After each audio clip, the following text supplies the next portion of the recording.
Voilà, bien le bonjour les cinquièmes. Donc, voici la tâche 1 d'aujourd'hui. Je vous demande de prendre le cours à la page 12, de partir donc sur le point 2, pardon, point 2, partie 1, les limites en un réel.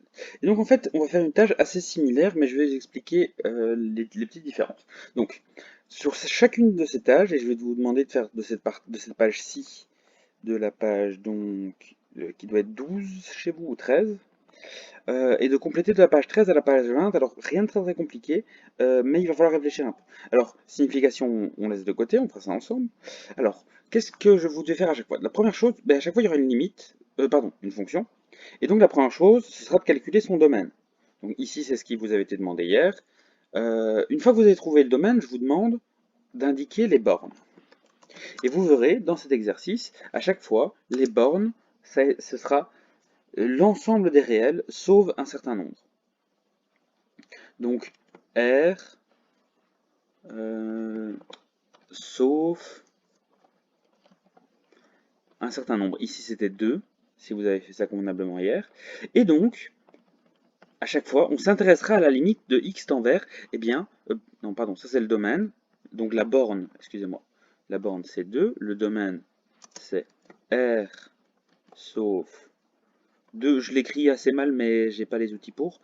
Et donc la borne c'est 2, et donc à chaque fois on s'intéressera à la limite de x tend vers, eh bien on utilisera le numéro qu'on a trouvé dans la borne, systématiquement. Alors oui, dans la borne il y a également moins l'infini et plus l'infini, mais ça ne nous intéresse pas du tout pour l'instant. Donc on ne regardera que des bornes avec des nombres, pas plus l'infini, moins l'infini.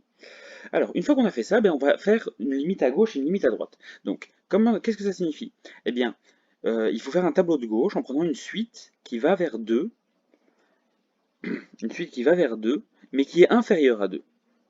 Donc, ici, ça a été choisi pour prendre une suite inférieure à 2. Et donc, on va prendre la fonction, remplacer le x par les nombres, comme vous avez fait hier, mardi, et vous obtiendrez un résultat. Ce résultat, vous allez aller le noter ici, et alors vous pouvez constater ici, et ça c'est très spécifique, c'est le petit exposant moins. Alors un exposant moins, c'est simplement, en français, ça veut dire à gauche. Donc ça, c'est la limite à gauche de la fonction. Et donc la limite à gauche de la fonction, hop, on calcule le nombre qui ça là. Dans notre cas précis, c'est plus l'infini. Mais il faut le calculer, hein. Plus l'infini, et bien ici, on écrira plus l'infini.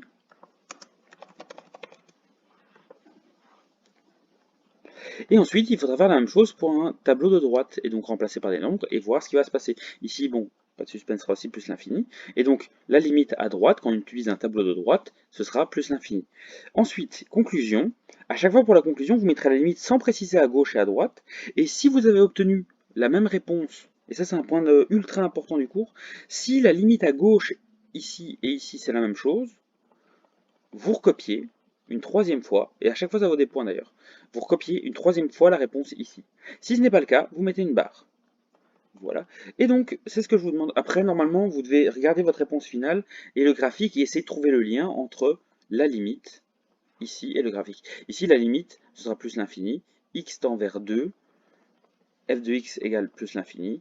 Donc, quand on regarde x est égal à 2, eh bien, à gauche et à droite du point 2, la fonction est infiniment haute. Et ensuite, on recommence. Donc, signification, on passe, on cherche le domaine. Avec le domaine, on trouve une borne. On écrit le numéro de la borne ici. Et puis, tableau de gauche. Ici, bon, j'ai été très sympa pour pas perdre de temps. Je vous ai déjà complété à votre place dans votre calculatrice. Donc, vous trouvez le nombre qui est là. Hop. Une fois que vous avez le nombre qui est là, vous écrivez limite à gauche et vous écrivez le nombre. Puis, tableau de droite, vous trouvez le nombre qui est là. On a donc limite à droite, donc avec le petit exposant plus. Et conclusion, vous mettez la limite sans exposant, et si c'était la même chose en dessous des deux tableaux, vous réécrivez la même chose, puis vous comparez avec le graphique. Ainsi de suite, et je vous demande de faire ça. Voilà. Je vous demande de faire ça jusqu'à la page 20. Ouais, ça c'est OK. Donc, trou de graphe, même chose. Et en fait, je vous demande de vous arrêter au saut de graphe. Parce qu'au saut de graphe, nous rencontrons une fonction qui est un petit peu particulière. Et ça, il va falloir qu'on en discute sur Meet. Une fois qu'on aura discuté sur Meet, je vous laisserai finir jusqu'à la page 26 très certainement l'ensemble des exercices. Voilà, bon courage à vous. Je suis disponible sur Meet également si nécessaire.